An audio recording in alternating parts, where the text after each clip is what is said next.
And joining us tonight is author and wordsmith Kel Richards and Emily Dye from GT Communications. But first for you, we have some breaking news out of London. Australian entertainer Rolf Harris is dead.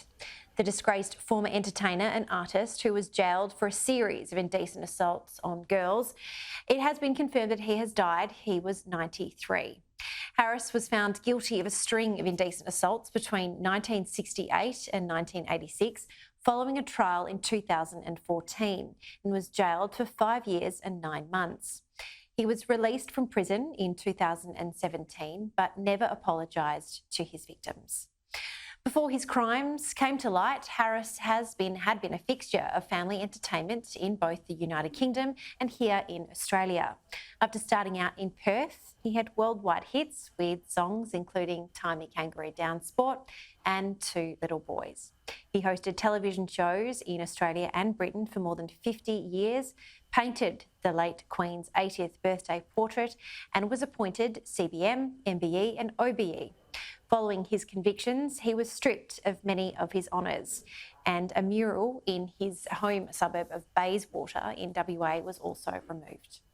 His death was confirmed to international news agencies about an hour ago by a registrar at Maidenhead Town Hall in the United Kingdom. The cause of his death is not yet known, but be sure to stay tuned to Sky News Australia throughout the night and into the morning to hear more about this. Look, following a trial at Southwark Crown Court, Harris was initially found guilty of 12 attacks on 4 girls, mainly in the 70s and 80s, and he is survived by his wife and daughter Bindi and his grandson Marlon. And of course, our love and thoughts go out to them this evening. Look, we'll bring in you, Kel Richards. I guess it's a bit of a bittersweet sort of news story. I mean, no one ever likes to report on the death of anyone, let alone a public figure. But I guess, you know, in the last remaining years of his life, he was a very controversial figure. Well, I met him, I suppose, and worked with him on radio and television half a dozen times. So I spent quite a bit of time with him. He was an interesting man in the sense that you never got to know him. He was always performing 100% of the time, whether the mic was open, the cameras were rolling, or whether or not. It was always a show. It was always a persona being presented. So there was never any sense that you were making contact with the real Rolf. And the thing that strikes me tonight, the really sad thing is, if he had been a decent human being, he would now be remembered with enormous affection, the way Barry Humphries and people like that are remembered. There'd be enormous outpouring of affection in the UK, and there's not, because he was a grub.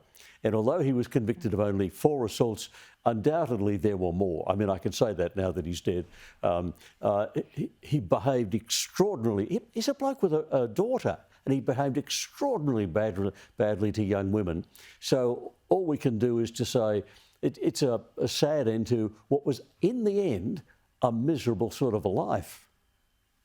Yeah, indeed. And look, as you say, Kel, our thoughts and prayers not only going out to his loved ones and his family, but also to his victims, which must bring up a lot of murky feelings.